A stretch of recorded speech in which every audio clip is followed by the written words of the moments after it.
Prepare for a Revolutionary War story that will ignite your passion for justice and romance.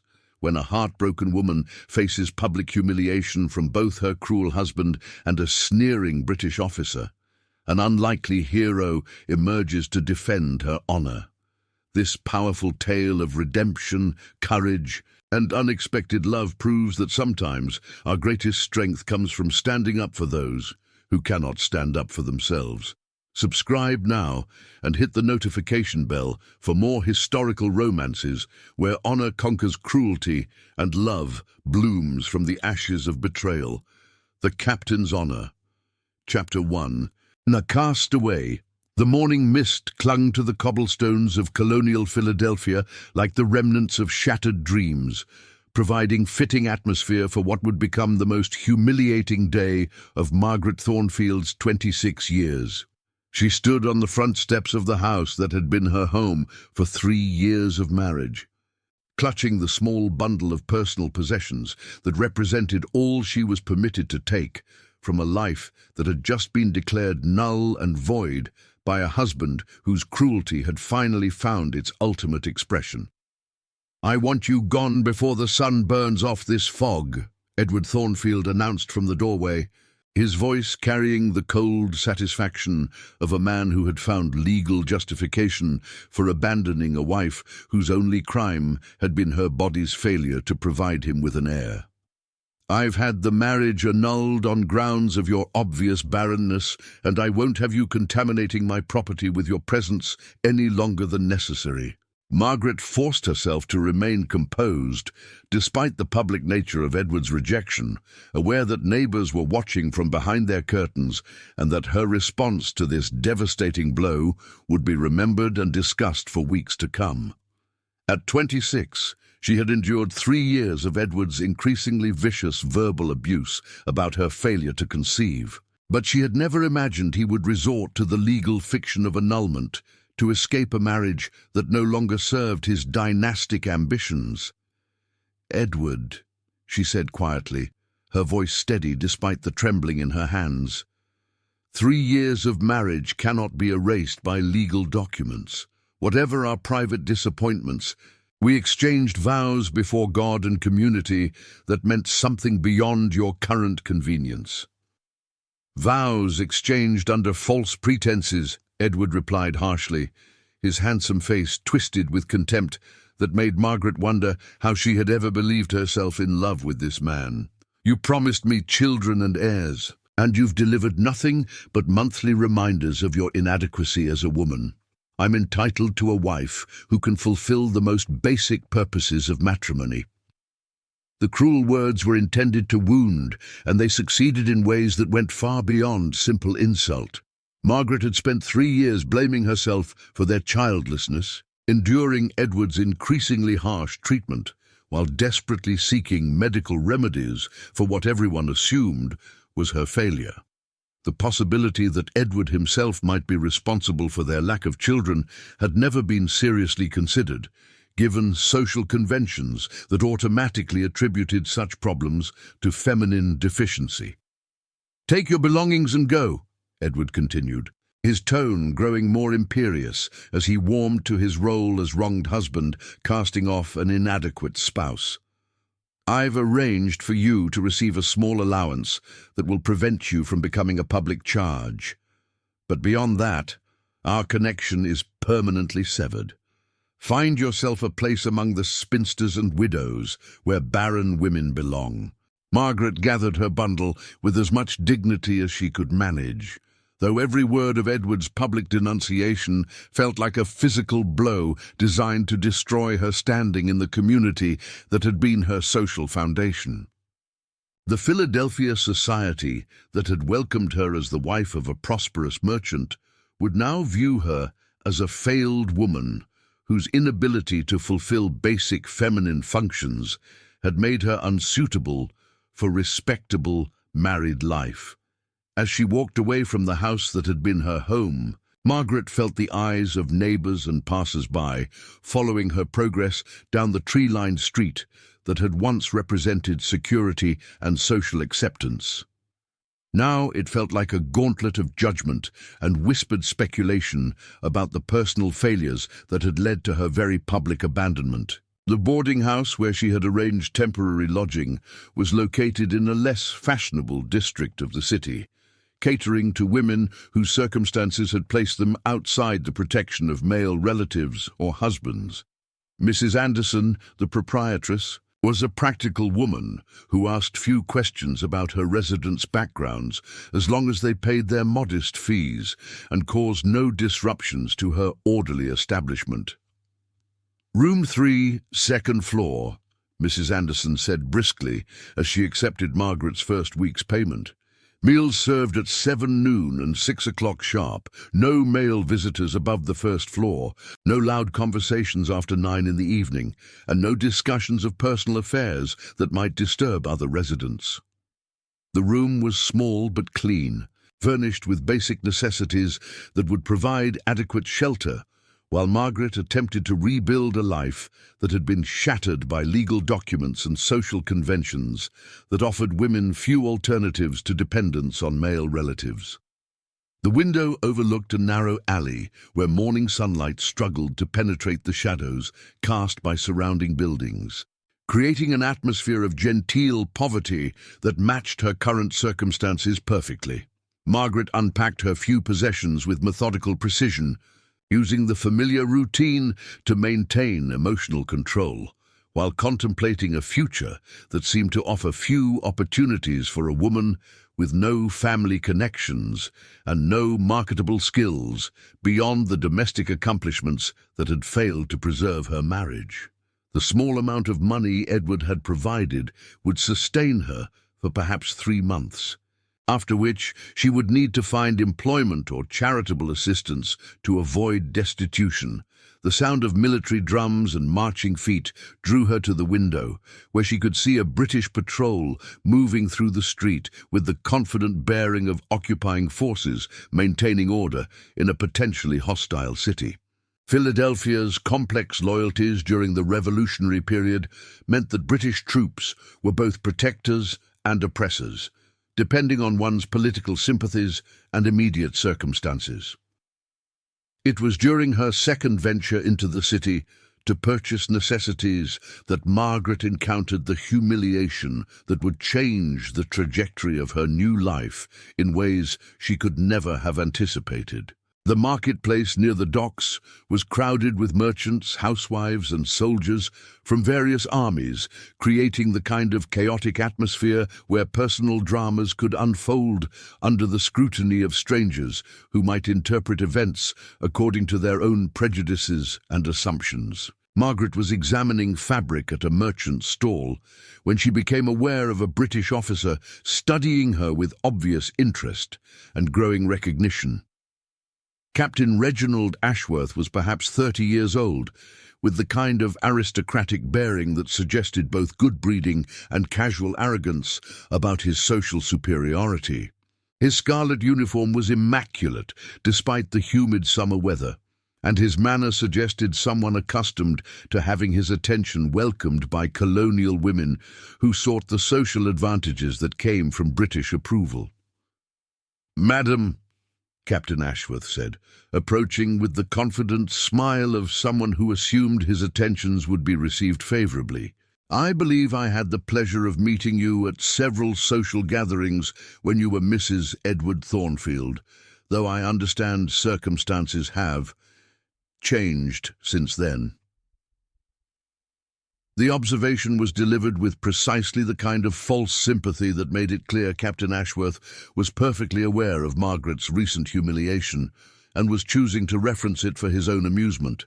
His smile carried the cruel pleasure of someone who enjoyed wielding social superiority over people whose circumstances had made them vulnerable to such treatment. "Captain Ashworth," Margaret replied with as much dignity as she could manage, "I don't believe our previous acquaintance was sufficient to warrant personal comments about my private affairs."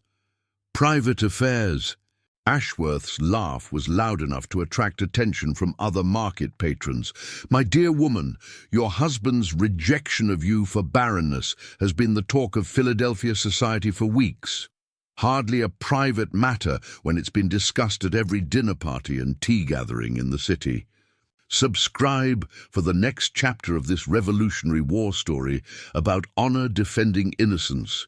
Who will come to Margaret's rescue when cruel mockery threatens to destroy her remaining dignity?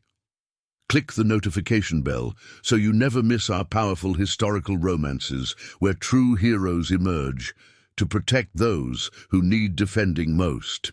Chapter 2.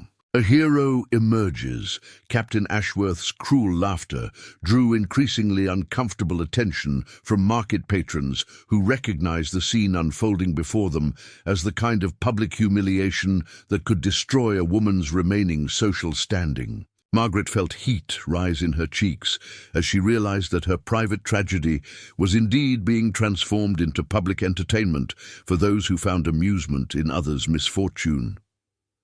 "Come now, Mrs. Thornfield, or should I say Miss?"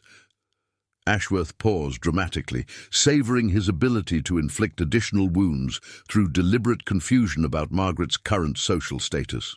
What name does a barren woman use when she's been cast off for failing at the most basic feminine function? Perhaps we should simply call you the woman who couldn't provide her husband with children despite 3 years of opportunity.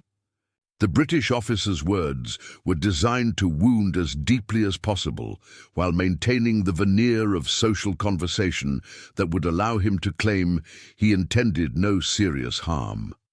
Margaret recognized the tactical cruelty of someone who enjoyed exercising power over vulnerable people, using social conventions as weapons to inflict suffering while maintaining plausible deniability about malicious intent. "Captain Ashworth," Margaret said firmly, finding strength in anger that began to override her embarrassment, "your comments are inappropriate and ungentlemanly. I would appreciate it if you would allow me to complete my business without further harassment." Harassment. Ashworth's voice carried mock outrage, designed to draw even more attention from the growing crowd of onlookers. "I'm merely acknowledging the obvious facts of your situation. Surely there's no shame in discussing what everyone already knows, that you've been found inadequate as a wife and discarded accordingly." The cruelty was becoming unbearable, but Margaret knew that any emotional response would only provide Ashworth with additional ammunition for his public assault on her dignity. She turned to leave the market stall, hoping to escape before the situation deteriorated further. But Ashworth's voice followed her with additional observations designed to ensure maximum humiliation. "Of course, perhaps your husband was wise to seek his annulment while he's still young enough to find a proper wife who can give him the children you've proven incapable of providing," Ashworth continued, his voice carrying clearly across the marketplace. "After all, what use is a woman who can't fulfill the most basic purposes of matrimony?" The words hit Margaret like physical blows, confirming every fear and self-doubt that had tormented her during 3 years of failed attempts at conception. But before she could formulate any response, another voice cut through Ashworth's monologue with the kind of quiet authority that immediately commanded attention from everyone within hearing. "Captain, I believe you've said quite enough." The speaker was a Continental Army officer whose appearance suggested both military competence and personal character that contrasted sharply with Ashworth's flashy arrogance. Major Daniel Blackwood was perhaps 35 years old, tall and lean, with the kind of weathered handsomeness that spoke of outdoor campaigns and honest work rather than drawing-room socializing. His blue uniform was well maintained, but showed signs of active service, while his manner carried the calm confidence of someone accustomed to command authority through competence rather than intimidation. Captain Ashworth turned toward this unexpected interruption with obvious irritation at having his entertainment disrupted by colonial interference. "I beg your pardon, Major." "Blackwood, 3rd Pennsylvania Regiment," came the crisp reply, delivered with military precision that established both identity and authority. And I'm suggesting that continuing to harass this lady would demonstrate poor judgment on your part. The tension between British and Continental officers was immediately apparent to everyone present, transforming a scene of private cruelty into a potential military confrontation that could have serious consequences for all involved. Margaret found herself caught between conflicting loyalties and practical concerns, grateful for Blackwood's intervention, but aware that his protection could create new complications. "Major Blackwood," Ashworth replied with the condescending tone British officers typically used when addressing colonial military personnel, "I hardly think my conversation with this lady requires oversight from rebel forces. Perhaps you should concern yourself with military matters rather than social interactions." "Perhaps," Blackwood replied calmly, "you should concern yourself with behaving like a gentleman rather than a bully who finds amusement in tormenting women who are unable to defend themselves against superior social position."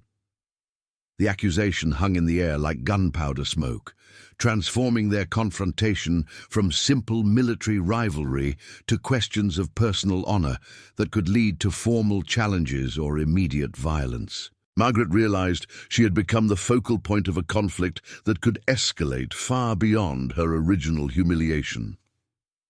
Ashworth's face flushed with anger at being called a bully in public, his hand moving instinctively toward his sword hilt before military discipline reminded him that drawing weapons in a civilian marketplace would create incidents neither army could afford during the delicate political situation that characterized occupied Philadelphia. "Major Blackwood," Ashworth said through gritted teeth, "you seem to forget that this woman has been publicly acknowledged as inadequate even by her own husband. My observations merely reflect commonly known facts about her. Deficiencies."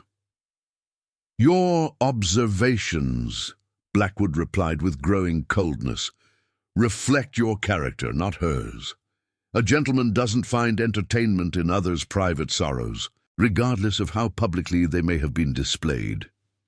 Margaret felt tears begin to gather in her eyes as she realized that this Continental officer was defending her honor more vigorously than anyone had done during her entire marriage.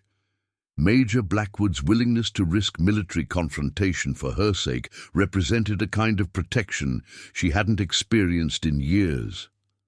"Major," she said quietly, finding her voice despite the emotional turmoil of the situation, "I appreciate your kindness, but I don't want to be the cause of difficulties between you and Captain Ashworth.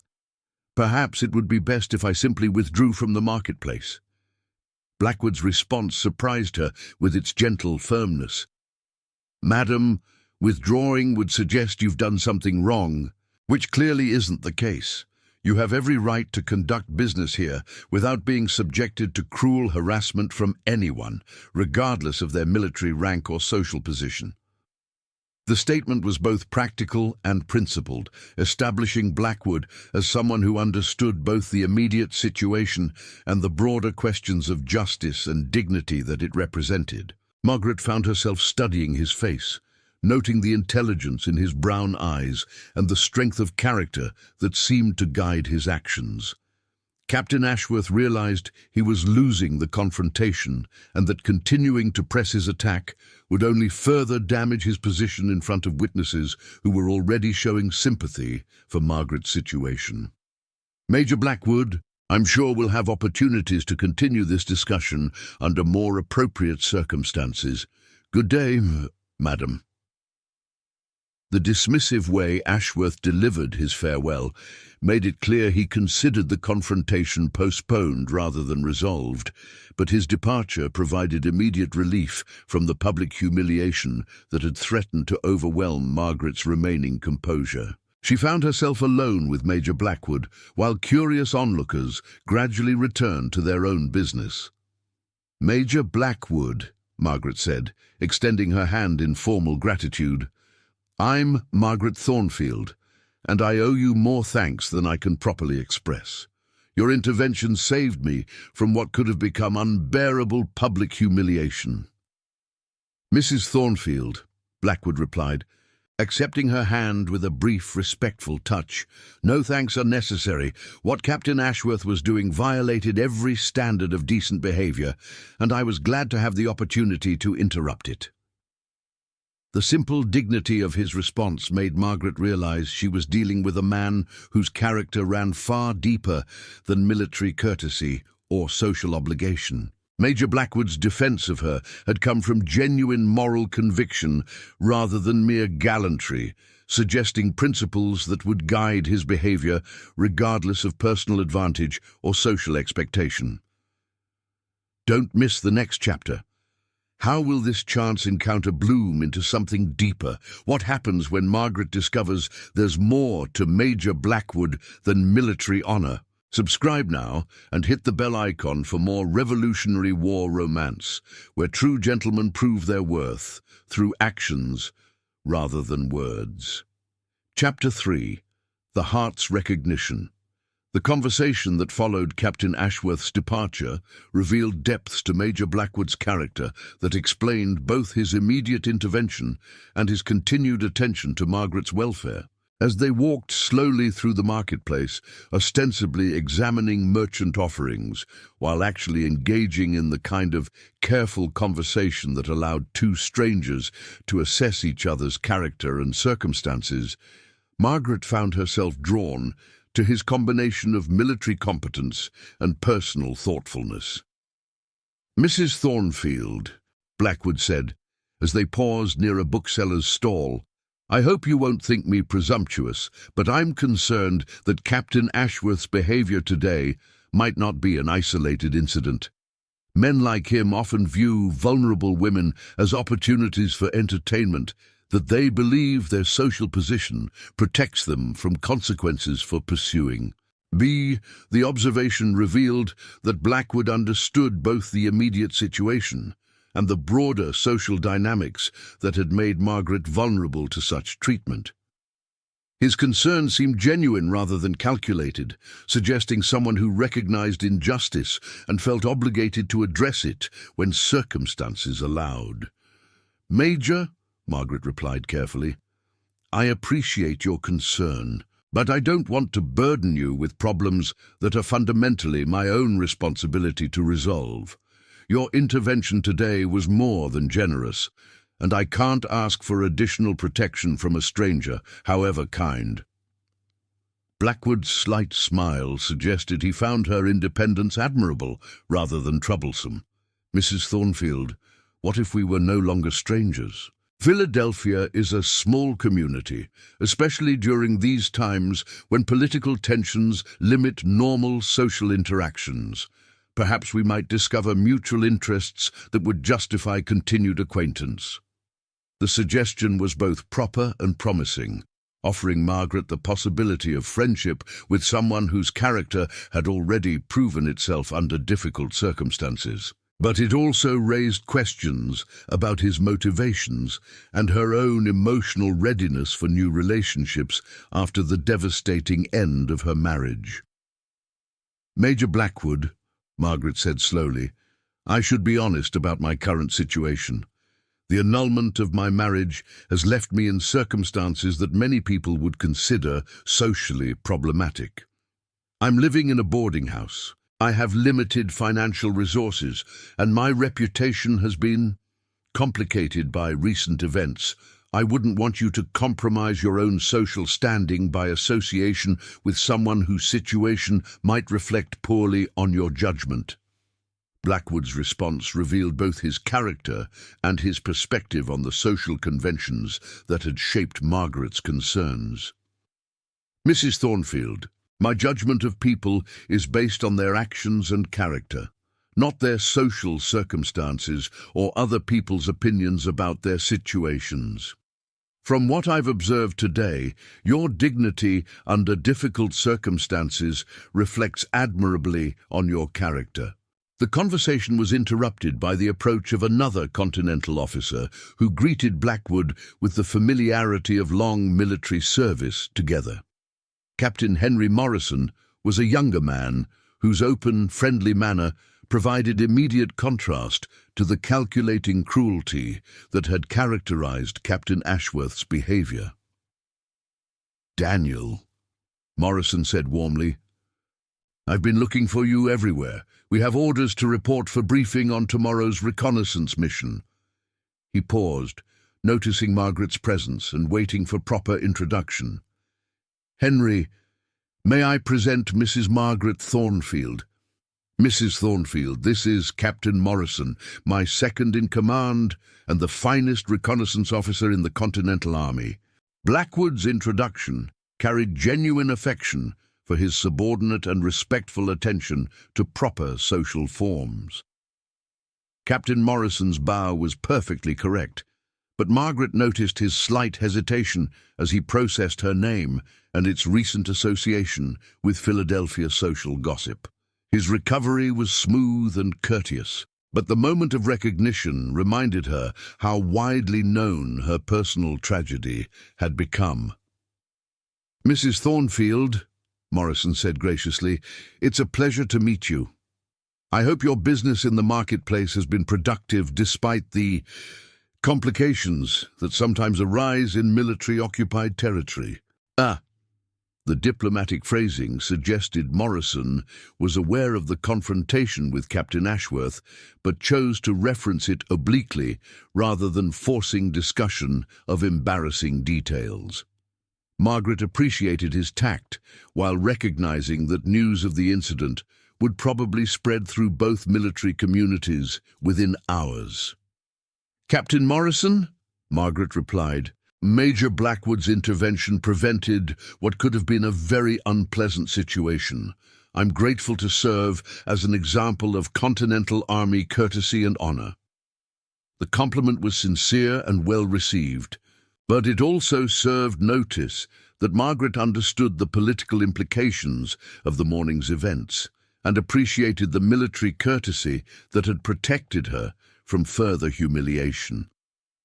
After Captain Morrison departed to prepare for their military briefing, Margaret found herself alone with Major Blackwood again, facing the question of how their unexpected encounter might develop into something more substantial. The mutual attraction that had sparked during their crisis-driven meeting was undeniable, but both understood that pursuing it would require navigating social complications and personal vulnerabilities that could prove challenging. "Mrs. Thornfield," Blackwood said as they prepared to part company, "I wonder if you might permit me to call on you at your lodgings. I realize such attention might create talk, but I'd like to continue our conversation when circumstances allow for more privacy and less potential for interruption."